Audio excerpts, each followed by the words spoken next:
ہم لوگ اگر دین اسلام کی بات کریں تو یہاں پہ بیلیف سسٹم کی بات ہوتی ہے، آنیسٹی کی بات ہوتی ہے، محنت کی بات ہوتی ہے، سچائی کی بات ہوتی ہے، لیکن اس کے ساتھ ساتھ ایک بہت امپورٹنٹ چیز ہے، وہ ہے تقوی اور کردار۔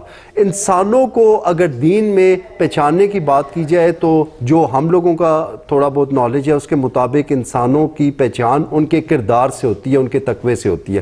لیکن ہمارے معاشرے میں اس ٹائم اگر دیکھا جائے تو تعصب اور ڈسکریمنیشن بہت زیادہ ہو چکی ہے۔ ذات پات کی بیسس پہ ہم لوگ ایک دوسرے میں تفریق کرتے ہیں، کوئی نائی ہے تو وہ کمتر ہے، کوئی موچی ہے تو وہ کمتر ہے، کوئی چودھری ہے تو وہ سپیریئر ہے۔ تو کیا دین اسلام اس حوالے سے کیا کہتا ہے کہ ذات پات کی بیسس پہ کوئی بھی کسی سے سپیریئر یا انفیریئر ہو سکتا ہے؟ آج اس ٹاپک پہ بات کریں گے۔ میرے ساتھ مولانا سعید اللہ صاحب موجود ہیں۔ جی مولانا صاحب ویلکم۔ جزاکم اللہ جی، شکریہ مولانا صاحب، آج کا ٹاپک جس طرح سے میں نے اپنے انٹرو میں بتایا کہ کیا یہ جو ذات پات کے حوالے سے ہمارے پورے ملک میں تفریق دیکھی جاتی ہے، اس حوالے سے دین اسلام کیا کہتا ہے کہ اس بیسس پہ کوئی ایک دوسرے سے بہتر ہو سکتا ہے، یا اس بنیادوں پہ ہم کسی کو سٹیگمیٹائز کر سکتے ہیں یا ڈیگریڈ کر سکتے ہیں؟ جس طرح سے اکثر ہم دیکھتے ہوں گے ہم لوگوں کا کچھ مطلب کہا بھی جاتا ہے کہ فلاں اس ذات سے ہے، فلاں یہ ہے، فلاں یہ ہے، تو دین اس حوالے سے کیا کہتا ہے؟ بسم اللہ الرحمن الرحیم، واعتصموا بحبل اللہ جمیعا ولا تفرقوا، صدق اللہ مولانا العظیم۔ طیب بھائی آپ کا بہت شکریہ آج ایک نئے موضوع کے ساتھ کہ دین کے اندر فرقہ پرستی یا قوم پرستی یا عصبیت، اس کا کوئی جواز ہے یا کوئی کانسیپٹ ہے اسلام میں یا نہیں ہے۔ بات دراصل یہ ہے کہ قرآن مجید ہماری اصولی اور بنیادی کتاب ہے، اور ہمارا قرآن مجید پر ایمان بھی ہے کہ قرآن مجید اللہ تبارک و تعالیٰ کی طرف سے ہمارے لیے یہ آیا ہے، اور ہمیں ہی حکم ہے کہ اس قرآن پر ہم عمل کریں اور اس کی پاسداری کریں۔ آیات آپ کے سامنے میں نے پڑھی، اللہ فرماتے ہیں وَاعْتَصِمُوا بِحَبْلِ اللَّهِ جَمِيعًا، کہ اللہ کے رسی کو مضبوطی سے تھام لو، سارے کے سارے مضبوطی سے اللہ کی رسی کو تھام لو۔ اللہ کی رسی بات قرآن مراد دیا ہے، دین اسلام مراد دیا ہے، مطلب دین اس سے مراد ہے کہ اللہ کے دین کو مضبوطی سے تھام لو سب کے سب۔ وَلَا تَفَرَّقُوا، آپس میں تقسیم نہ ہو، تفرقوں میں نہ پڑو، آپس میں انتشار نہ بناؤ، بلکہ جڑ جاؤ آپس میں اور ایک بنو، یکجا بن جاؤ۔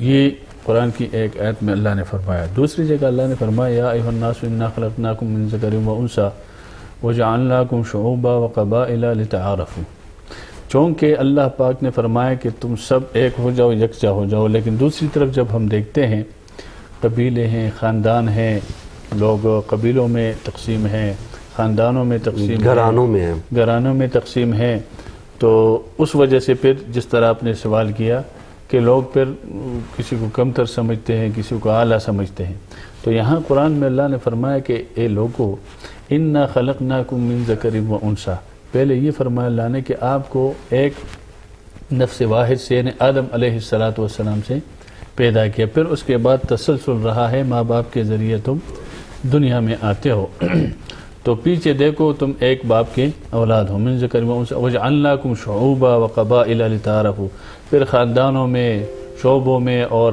قبیلوں میں آپ کو بانٹ دیا اللہ نے، پھر آپ تقسیم ہو گئے قبیلوں میں، خاندانوں میں۔ اب یہ خاندانوں میں اور قبیلوں میں تقسیم اللہ نے تقسیم کیا یا بانٹ دیا کیوں؟ ہم تو یہ سمجھتے ہیں میرا قبیلہ بڑا ہے، اس کا چھوٹا ہے، میں بڑا ہوں، یہ چھوٹا ہے، لیکن اللہ نے جواب خود دیا کہ یہ اس لیے میں نے اس میں تقسیم کیا اور بانٹا ہے کہ لتعارفوا، تم ایک دوسرے کو پہچان لو، شناخت کر لو، شناخت کے لیے، پہچان کے لیے، تعارف کے لیے۔ کہ اب مثال کے طور پر ایک عبداللہ نام کا ایک شخص ہے، ٹھیک ہے، اور کوئی اس سے پوچھنے آیا، ملنے آیا، تو اس نے کہا جی عبداللہ صاحب، تو آپ نے کہا جی یہاں تو عبداللہ 2-3 ہیں، اب کیسے پہچان ہوگا؟ تو وہ کہہ رہے کہ جی وہ فلاں خاندان والا عبداللہ سے میں نے ملنا ہے، تو پھر آپ کہے جی اس خاندان کے اندر بھی 2 عبداللہ ہے، تو پھر آپ نے کہا جی وہ قبیلہ ہے، تو اس نے قبیلہ بتا دیا کہ جی فلاں قبیلے کا ہے، تو پھر آپ نے بتایا جی فلاں قبیلے کا یہ والا عبداللہ صاحب ہے، صرف شناخت ہو سکے، پہچان ہو سکے، پہچان کے لیے، اس سے نہ آگے نہ پیچھے کہ جی میرا خاندان بڑا ہے، میں عباسی ہوں، میں سردار ہوں، میں جدون ہوں، میں پٹھان ہوں، میں فلاں ہوں، میں فلاں ہوں، اس کا کوئی کانسیپٹ اور کوئی تعلق نہیں ہے۔ اور نہ اسی طرح زبانی لسانیت کی بنیاد پر بھی کوئی فوقیت نہیں ہے کسی کو، نہ فضیلت حاصل ہے۔ فضیلت اگر حاصل ہے، اسی اگلی آیت میں اللہ پاک نے فرمایا کہ لتعارفوا، یہ پہچان کے لیے ہے، اور اگر تم اپنی بڑائی اور فضیلت ایک دوسرے پر بڑھانا چاہتے ہو تو وہ قومیت کی بنیاد پر نہیں، وہ لسانیت کی بنیاد پر نہیں، وہ کسی اور مال و دولت کی بنیاد پر نہیں، بلکہ ان اکرمکم عند اللہ اتقاکم، اس آیت کے اندر فرمایا کہ اگر تم معزز عزت دار ہو اور معزز بننا چاہتے ہو تو سمجھو کہ اللہ کے نزدیک تم میں سب سے معزز، سب سے افضل، سب سے اعلیٰ وہ ہے جو زیادہ متقی ہے، جو زیادہ متقی، جس کے اندر زیادہ تقوی ہے، جو زیادہ پرہیزگار ہے، جو زیادہ اللہ سے ڈرنے والا ہے، وہ اللہ کے نزدیک زیادہ معزز ہے۔ ان اکرمکم، وہی مکرم ہے اللہ کے نزدیک۔ بس اللہ تبارک و تعالیٰ نے ہمیں یہ ایک معیار دے دیا اور بتا دیا کہ اگر کوئی معزز ہے، کوئی اعلیٰ ہے، کوئی افضل ہے، کوئی صاحب کردار ہے تو وہ صرف اور صرف متقی ہے، پرہیزگار ہے، نیک ہے، صالح ہے، اللہ والا ہے، نمازی ہے۔ جو زیادہ اللہ کے قریب ہے، چاہے اس کا ذات نیچے کا ہے یا کوئی ذات اعلیٰ ذات کا ہے، چاہے اس کا تعلق کسی خاندان کے ساتھ ہے، قبیلے کے ساتھ ہے، لیکن وہ نیک ہے، اللہ والا ہے، متقی ہے، پرہیزگار ہے، تو اللہ کے نزدیک اس کا درجہ بہت بڑا ہے۔ اس کی مثال بلال حبشی رضی اللہ تعالی عنہ صحابی، مشہور صحابی ہے، جلیل القدر صحابی ہے۔ اگر ذات پات کے لحاظ سے دیکھے تو وہ غلام تھا، آپ کو بھی پتہ ہے کہ وہ نسل در نسل، ایک تو یہ ہے کہ صرف اس پیڑھی کے اندر اس سے دی، لیکن وہ نسل در نسل اس کی جب اس میں آتا ہے تو پیچھے اس کی پشتوں تک وہ غلام در غلام زندگی آ رہی تھی اس کی، تو وہ تھا غلام اگر ذات پات کو دیکھے۔ لیکن مرتبے کو دیکھے تو اللہ تبارک و تعالیٰ نے اس کو وہ مقام عطا کر دیا کہ ایک موقع پر حضور علیہ السلام جب معراج پہ تشریف لے گئے تھے تو وہاں پر آپ نے پاؤں کی آہٹ سنی جنت کے اندر۔ جبرائیل امین سے پوچھا کہ یہ پاؤں کی آہٹ کس کی ہے؟ تو جبرائیل امین نے کہا کہ یہ بلال کی ہے۔ تو حضور نے فرمایا کہ بلال تو ہمارے ساتھ نہیں آیا، وہ تو دنیا میں ہے۔ تو جبرائیل امین نے فرمایا کہ بلال چلتا زمین پر ہے لیکن پاؤں کی آہٹ اس کی جنت میں سنائی دیتا ہے، اس لیے اللہ کو وہ بہت پسند ہے، بہت محبوب ہے کہ انہوں نے دین کے لیے بڑی قربانیاں دی ہے، مضبوط ایمان تھا اس کا، تو مقام اس کو اللہ نے یہ دیا۔ اور آج بھی دیکھو بلال، ہر کوئی چاہتا ہے کہ میں اپنا نام بلال رکھوں، بچے کا نام بلال رکھوں، اور ایک نام رہا اس کا۔ اللہ نے اس کو مقام اور عزت عطا کی، کس وجہ سے؟ دینداری کی وجہ سے، ایمان کی وجہ سے، تقوی کی وجہ سے۔ تو پھر مولانا صاحب جی میں یہ کہہ رہا ہوں، یہ اتنا سب کچھ دین میں ہونے کے باوجود قرآن و سنت کی روشنی میں بھی آپ نے بتا دیا ہے کہ بہترین انسان وہ ہے جو متقی ہو، جس کا تقوی بہتر ہو، پھر اس کے باوجود قومیت اور تعصب ہمارے معاشرے میں اتنا زیادہ کیوں پھیل چکا ہے؟ اس کی پھر کیا وجہ ہے، خاص کر کے مسلم معاشرے میں؟ اب میں بتاتا ہوں آپ کو کہ یہ کیوں۔ یہ تو میں نے آپ کو بتایا کہ اسلام کے اندر اس چیز کے کوئی ذہن نہیں ہے، نہ کوئی سوچ ہے، بلکہ اسلام تو یہ کہا انما المؤمنون اخوہ، کہ مسلمان آپس میں بھائی بھائی ہے، سب برابر ہے، سب برابر ہے، سب برابری کی بات ہوئی ہے، برابری کی بات ہوئی ہے۔ بلکہ قرآن کے اندر آپ دیکھیں یا ایھا الذین آمنوا، اللہ نے فرمایا، جہاں بھی آپ دیکھیں آمنوا آمنوا آمنوا، کہیں یا ایھا العرب نہیں فرمایا اللہ نے کہ اے عربیو۔ دین تو اس وقت آیا تھا نا عرب کے پاس، قرآن تو اس وقت اترا تھا، اے عربیو، اے فلاں، اے فلاں، نہیں، اللہ نے مخاطب ایمان کے اندر سب آ گئے، اجمی ہے، عربی ہے، کالے ہے، گورے ہے، چھوٹے ہے، بڑے، کوئی سب برابر ہے اس حساب سے، اس سانچے کے اندر۔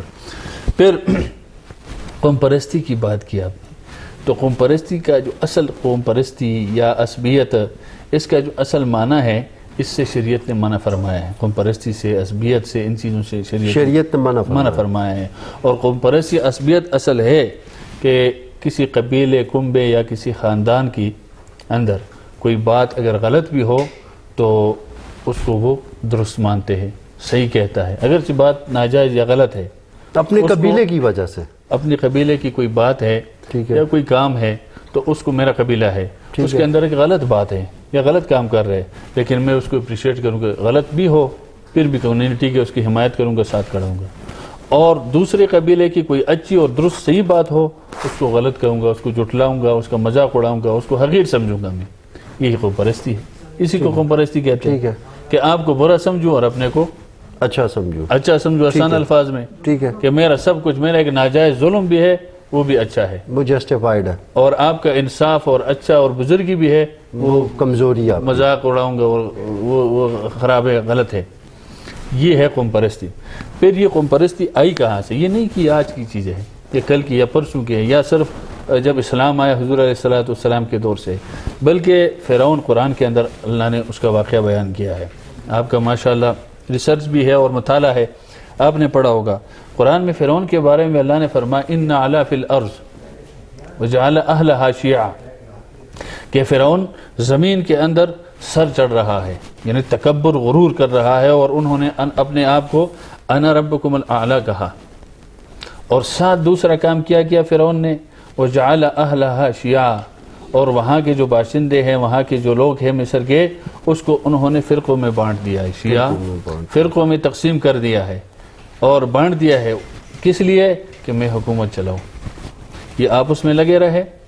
بنی اسرائیل اور قبطی قوم تھا، بنی اسرائیل کو انہوں نے بانٹ دیا اور اس کو مجبور اور وہ بنا دیا ہے، اور دوسری قوم کو اوپر کر دیا، وہ آپس میں لگے رہے اور یہ اپنا بادشاہ چلاتا. یہ تو آج بھی آپ کو لگتا نہیں ہے کہ تاریخ خود کو دہرا رہی ہے؟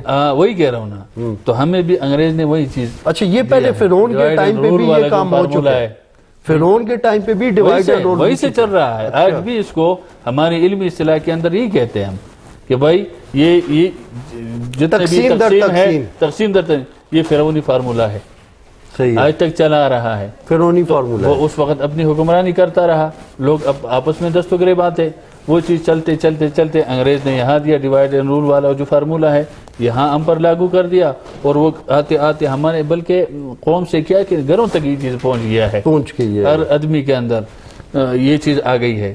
تو اس سے یہی تو شریعت میں نہ صرف حرام ہے قوم پرستی، عصبیت اور یہ چیز حرام ہے، نہ صرف حرام ہے شریعت کے اندر، بلکہ شریعت نے اس سے منع فرمایا ہے. حرام تو ہے ہی ہے، اور شریعت اس کی مذمت بھی کرتا ہے. اور شریعت یعنی قرآن مجید کے اندر یا حدیث رسول صلی اللہ علیہ وسلم کے اندر بہت ساری، چونکہ وقت کم ہوتا ہے اتنا پھر آدمی بات بول نہیں سکتے ہیں، تو یہ مختصر میں کوشش ہی کر رہا ہوں کہ آسان الفاظ میں اور مختصر انداز میں بات کو سمجھا سکوں ناظرین کو میں. تو شریعت نے ہر موڑ پر، ہر جگہ پر قوم پرستی، عصبیت، اس چیز کی مخالفت کی ہے اور اس کا راستہ روکا ہے. حضور اکرم صلی اللہ علیہ وسلم جب تشریف لائے، عرب کے اندر آپ دیکھ رہے تھے لوگ قبیلوں میں بٹ گئے تھے.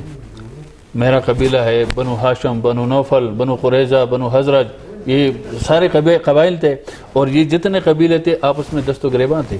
چھوٹی چھوٹی باتوں پر آپ نے پڑھا ہوگا، چھوٹی چھوٹی باتوں پر وہ سالوں سال لڑائیاں چلی آ رہی تھی اس کی. تو حضور حضور اکرم صلی اللہ علیہ وسلم جب آئے، آپ علیہ السلام نے ان سب کو جوڑنے کی کوشش کی.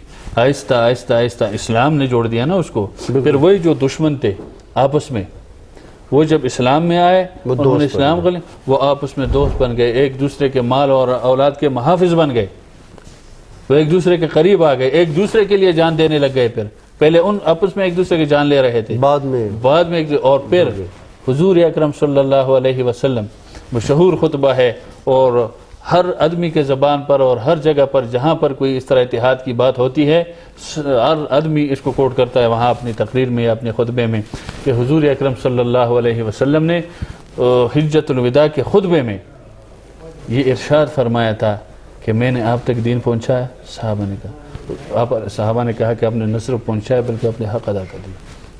آپ نے فرمایا کہ یہ دین اسلام ہے، میں نے آپ تک پہنچایا ہے، آپ سب آپس میں مسلمان بھائی بھائی ہے، اور آج کے بعد نہ کسی کالے کو گورے پر، نہ گورے کو کالے پر، نہ کسی پر کوئی فوقیت حاصل نہیں ہے. عربی کو عجمی پر یا عجمی کو عربی پر کوئی فوقیت حاصل نہیں ہے.